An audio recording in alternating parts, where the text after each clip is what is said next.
সর্প জুয়েল অসাধ্যকে সাধন, অবাধ্যকে বাদন করতে পারে। সন্তান হচ্ছে না, তাকে সন্তানও দিয়ে ফেলবে।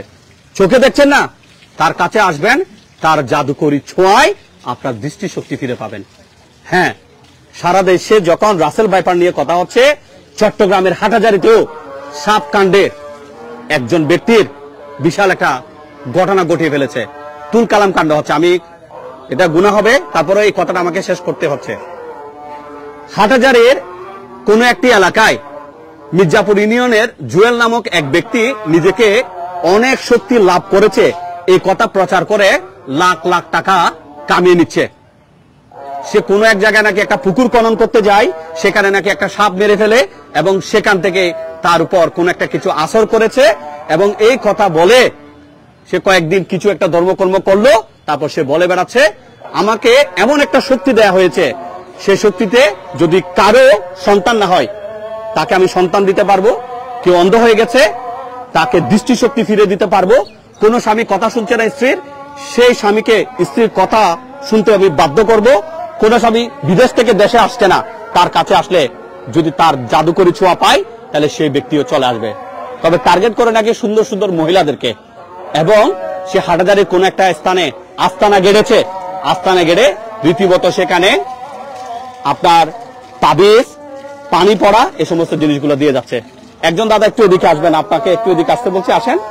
আমরা কোনো দেখাবো না। জুয়েল না, আচ্ছা ওনার ছবি, আচ্ছা ওনার ছবি না দেখায়। জুয়েল সে কি পেয়েছে বলছে? যে মা ওকে শক্তি দিয়েছে বলছে, ওকে একটা শক্তি দিয়েছে। এখন সে কি জাহির করছে? ও এখন পানি ভরা দিতেছে লোকের। পানি পড়া দিয়ে কি নেয়? কেউ কিনে, আমরা তো জানি ওর সাইডে ফাইডে আরো লোক থাকে, এরা মাধ্যমে তারা কিভাবে কথাবার্তা বলে। কিন্তু উনি বলছে আমি টাকা নি না, হ্যাঁ এইভাবে বলছে। কিন্তু তারকে বলছিলাম তুই ফানি করা দিস না, এই জন্য আমাদের কমিউনিটিতেও তার জন্য একটু বিতর্ক হচ্ছে। ওকে কি কমিটি থেকে বের করে দিচ্ছেন? ও তো কমিটির না, কিন্তু একটা বাইরের লোক। বাইরের লোক? হ্যাঁ, হঠাৎ করে এখানে সমস্যা হয়েছে বলতে এখানে আসছে। আমরা তো ওর মধ্যে এখানে বাইরের লোক, এখানে টাকার কোনো কথাই নেই। প্রিয় দর্শক, এটা যে কোনো একটা মন্দির, আমি মন্দিরের পরিচয় আপনাদেরকে দিচ্ছি না। মন্দির কমিটির মানুষও কিন্তু তার উপর ত্যক্ত বিরক্ত। এই জুয়েল নাকি সরকারহাট, মির্জাপুর, গুমানমদ্দন, নাঙ্গলমোড়া এলাকার শতাধিক মানুষ তার কাছে অনেক টাকা পাবে। সে একটা জাতুয়া, জাতের বাটপার। সে মামলায় জেল কেটেছে।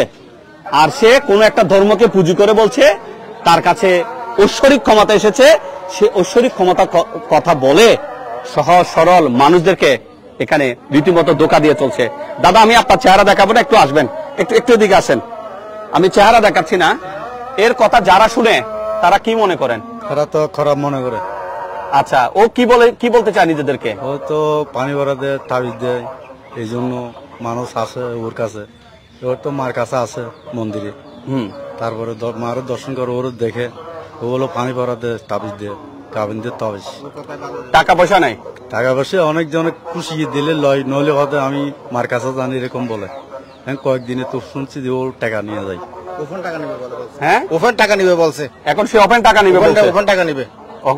আগে ভালো হইলে টাকা নিতে চাইতো, এখন বলবে ভালো হবে, সময় নাই, এখন টাকা আগে দিয়ে ফেলতে হবে, ভালো হবে। আপনারা কি মনে করেন সে আসলে কোন ঐশ্বরিক শক্তি পেয়েছে বলে মনে হয়? আমাদের মনে হয় না। ওর কাছে কোনো মানায়, ওর কাছে কোনো শক্তি নেই, কোনো মানায়। আমার সবকিছু চলতেছে আমার উপর, আমি করতেছি সবকিছু। মানে জুয়েলে করতেছে? আচ্ছা, ও বলছে নিজের শক্তি দিয়ে। আচ্ছা, এখানে তো আরো কারো চেহারা দেখেন, এমনি নিচে দেখাবেন, কারো চেহারা দেখাচ্ছে না। দিদি, এর কথা কি আপনাদের বিশ্বাস হয়? বিশ্বাস বলে মনে হচ্ছে? বিশ্বাস করছি এখন সত্যি এটা। হ্যাঁ, আমার থেকে আমি প্রথমে আসছি, আমার নাতিন একটা মাথা নাই এটা। হ্যাঁ, আমি আসছি, আমার একটা আদেশ করছে, আমি কিন্তু একটা টাকা দেয়নি। আদেশ করছে? কি আদেশ করছে? 11 দিন মানে কি মায়ের মন্দিরে বাতি জ্বালাতে বলছে। বাতি জ্বালাতে বলছে। আপনার স্বামী কি করেন? আমার স্বামী নাই। আপনার স্বামী নাই? তিনটা মেয়ে বিয়ে দিয়ে ফেলছি। হয়তো আপনার কাছে টাকা নেই, সম্ভবত সেটাই মনে হতে পারে। আমার থেকে আগেও চাই না, মানে শেষ পর্যন্ত চাই না। আমাকে একটা আশীর্বাদ দিছে, এখানে এসে 11 দিন বাতি জ্বালাতে বলছে। আর মেয়েটাকে মঙ্গলবার একটা আদেশ করছে এখানে আনার জন্য, বা মেয়ে নাতিনটাকে দেখার জন্য। আচ্ছা, থ্যাংক ইউ। এখানে আমার একজন দাদা আছেন, আমি আপনার চেহারা দেখাচ্ছি না। আপনি তো শিক্ষিত একজন মানুষ, এই যে জুয়েল যে কথাগুলো বলছে আপনার কাছে এগুলো কি মনে হচ্ছে? আমি এর আগেও দেড় মাস আগে একবার এসেছিলাম, আসার পর ওনাকে দেখছিলাম ওখানে বসেছিল অনেকক্ষণ।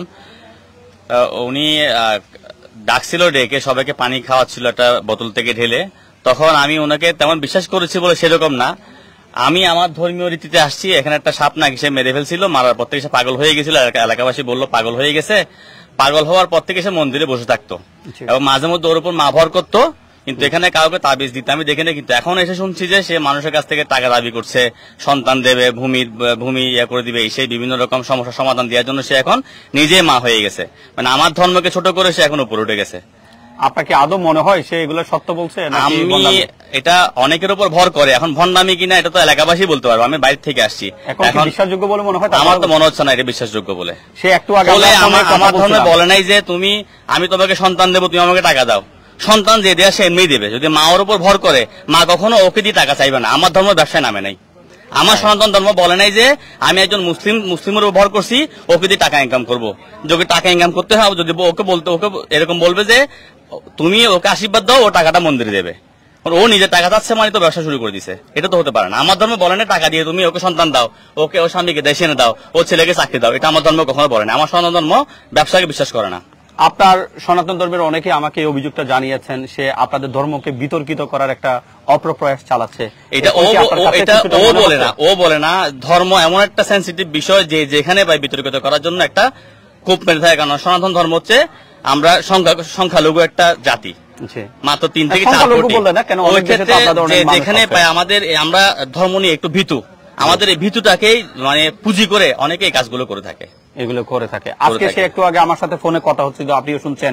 সে 1.5 মাসের মধ্যে মানে যার মেয়ে হচ্ছে না তাকে মানে বাচ্চা হচ্ছে না, বাচ্চা দিবে বলছে। তো সে দেখছে টাকা দাবি করছে কেন? টাকা দাবি না করে মায়ের আশীর্বাদে সে দিয়ে প্রমাণ করুক সে ভণ্ড নয়, তাহলে আমরা ওকে বিশ্বাস করবো।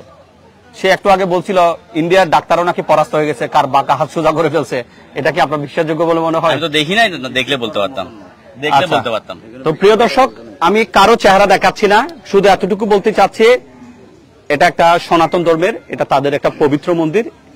তাদের ধর্মের বিষয়ে আমাদের কোনো কিছু নেই। প্রত্যেকের জন্য তার ধর্ম অবশ্যই অনেক বড়, কিন্তু এই মন্দিরের অনেক মানুষ, সনাতন ধর্মের অনেক মানুষ বলতে চাচ্ছে জুয়েল এখানে এসেছে, সে পুকুর খনন করেছে, তার মাথায় পাগলামি হয়েছে, যা হয়েছে প্রথম দিকে ঠিক ছিল, কিন্তু শেষে সে কোন একটা স্থানে, এখানে দূরবর্তী স্থানে বসেছে, সে রীতিমতো পানি পড়া দিচ্ছে, সে তাবিজ দিচ্ছে, সে সুযোগ বুঝে ওইদিকে পুকুর পাড়ে ঘুরিয়ে আনছে।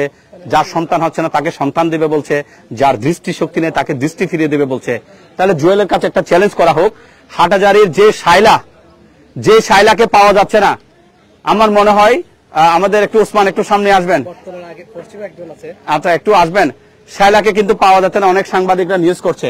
তো সেই জুয়েলের কাছে যদি এত শক্তি থাকে, সে তো আমাদের শাইলাকেও বের করে দিতে পারে। আপনার কি মনে হয়? অবশ্যই। এটা তো হাটহাজারী না, পুরো চট্টগ্রামের জন্য একটা মানে এমন বিষয় হয়ে দাঁড়াবে যে সারা বাংলাদেশে একটা আলোকিত বিষয় হয়ে দাঁড়াবে, আলোকিত বিষয় হয়ে দাঁড়াবে যে ওর বাবা মা, আমরা জানি যে দীর্ঘ 1.5 মাস ধরে ওকে খোঁজাখুঁজি করছে এবং এটা প্রচুর ভাইরাল হয়েছে ফেসবুকে এবং সাংবাদিকরাও নিউজ করেছে।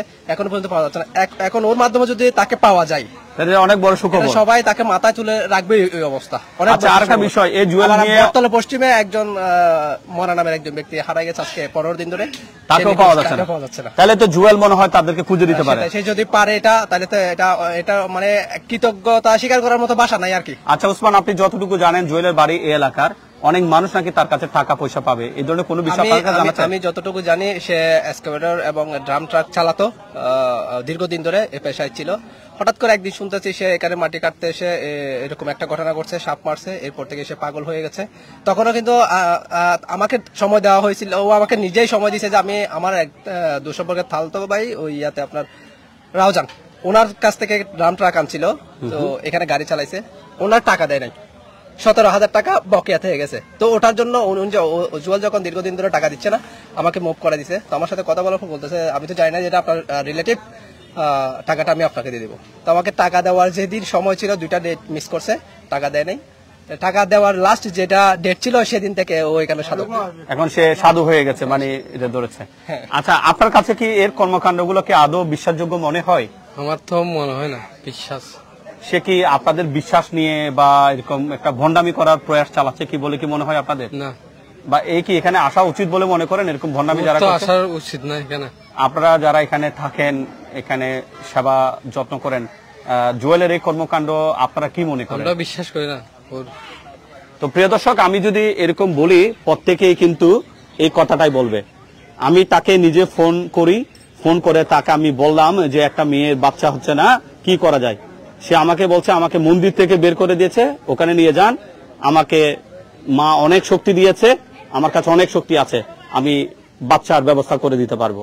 সে আরো বলছে শহর থেকে কাটতলি থেকে নাকি 3-4 জন লোক আসছে, একজনের হাত অনেকদিন ধরে বাঁকা, তাকে ঠিক করে দিয়েছে, সে নাকি ইন্ডিয়া গিয়েও ঠিক করতে পারে নাই।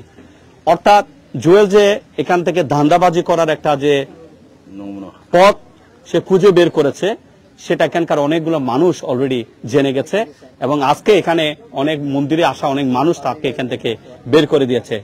সাধারণ যারা হিন্দু ধর্মে বিশ্বাসী আছেন, যারা সচেতন, তারা জুয়েলের এই কর্মকাণ্ডকে ভণ্ডামি বলছে। তারা এই কথা বলছে জুয়েলের সমস্ত কর্মকাণ্ডগুলো করে মন্দিরের কর্মকাণ্ডকে বিতর্কিত করতে যাচ্ছে। তাদের ধর্ম বিশ্বাস মতে তারা বলছে তারা এখানে আসেন, তারা এখানে পূজা অর্চনা করেন, তারা এখানে যে মন্দির আছে সেই মন্দিরে যা যা করণীয় তারা তা করেন। কিন্তু জুয়েল তাদের এই কর্মকাণ্ডকে পুঁজি করে অসহায় কিছু মানুষদেরকে সে একটা ভুল মেসেজ দিচ্ছে। আর এই কাজে তার স্ত্রীও জড়িত আছে, এবং তারা দুজনে মিলে বিকাশে ব্যবসা শুরু করেছে, এবং জুয়েল তাদেরকে প্রস্তাব দিচ্ছে এখন থেকে আর এখানে আসা লাগবে না, এখান থেকে শুধু আমার বাসায় চলে আসেন, আমি তদবির দেব, এবং আমার তদবিরে সবকিছু সম্ভব। এবং সেই কথাও বলেছে, এটা আমাদের কাছে রেকর্ড আছে, সে আমাদেরকে অনুরোধ জানিয়েছে, আমি বলেছি আমি শহরের কাটতলি থেকে এসেছি, সেখানে তাকে একটা আমি আস্তানা যেন তৈরি করে দিতে পারি। তো জুয়েল নামক এই সমস্ত যারা ভণ্ড আছে, যারা এরা ভণ্ডামি করছে, তাদের এই সমস্ত কর্মকাণ্ড থেকে যে কোনো ধর্মের যে কোনো বিশ্বাসের মানুষ সজাগ হবে, সচেতন হবে, এমনটা প্রত্যাশা। তাকে অনেকে সর্প জুয়েল বা সাপ জুয়েল নামে চিনছে, কারণ হচ্ছে যে সে নাকি সাপ মেরে ফেলছে, তাই এই কাণ্ড হয়েছে। তো আসুন আমরা জুয়েলের বিষয়ে সতর্ক হই, সজাগ হই, এবং জুয়েলের যে ছবি আছে প্রাথমিক দৃষ্টিকোণ থেকে প্রাথমিকভাবে তার ছবিটা আমরা এখানে তুলে ধরি নাই, তবে সময়ের প্রয়োজনে সে জুয়েলকে সামনে নিয়ে এসে আমরা ভিডিও করতে দ্বিধা করব না, কারণ জুয়েল নামক মানুষগুলো মানুষের ধর্ম জ্ঞানকে পুঁজি করে ব্যবসার পায়তারা করছে, এবং যেটা গ্রহণযোগ্য নয়। আপনাদেরকে যুক্ত করেছে হাটাজারি উপজেলার কোন একটি স্থান থেকে, যেখানে জুয়েল নামক একজন ব্যক্তি গত রমজানের পর থেকে অদ্যাবধি বিভিন্নভাবে বিভিন্ন মানুষকে ভুল বার্তা দিয়ে ঐশ্বরিক ক্ষমতা লাভ করার কথা বলে তাদের থেকে টাকা হাতিয়ে নিচ্ছে। আবার জুয়েল এর পুরো নাম কি আমাকে কেউ বলতে পারবেন? জুয়েলের পুরো নামটা কি? আমি বলতে পারবো। হ্যাঁ বলেন বলেন। মোহাম্মদ জুয়েল। আচ্ছা, মোহাম্মদ জুয়েল। সে কি বাবার নাম ওই যে আচ্ছা, বাবার নাম আজকে আর না বলেন, আচ্ছা না হোক। সে হচ্ছে মোহাম্মদ জুয়েল, সে হিন্দু ধর্মের কেউ নন, কিন্তু এটার উপর সে পুঁজি করে সে ফায়দা লুটতে চায়। আশা করি জুয়েল এখান থেকে এই সমস্ত ভিডিওটা দেখে সে সতর্ক হবে, এবং সে তার যে নিত্যকর্ম আছে স্কাভেটর চালানো বা যা যা করে সেগুলো চালিয়ে সে রুটি রোজগার করবে, এমনটা প্রত্যাশা। এবং মন্দিরের মানুষ আপনারাও কি প্রত্যাশা করেন একটু বলেন? আমরা চাই তো আর ওর জায়গা তো ফিরে যাক, ও গাড়ি ঠাই দিয়ে যাবে, যে ওর কর্মস্থানে ছেড়ে চলে যাক, আমাদের মন্দির থেকে ছেড়ে চলে যাক, এখানে এসে সে যাতে আর ডিস্টার্ব না করে, এই যে আমাদের কামনা, এটা আমাদের প্রত্যাশা। ওকে, ধন্যবাদ, আসসালামু আলাইকুম।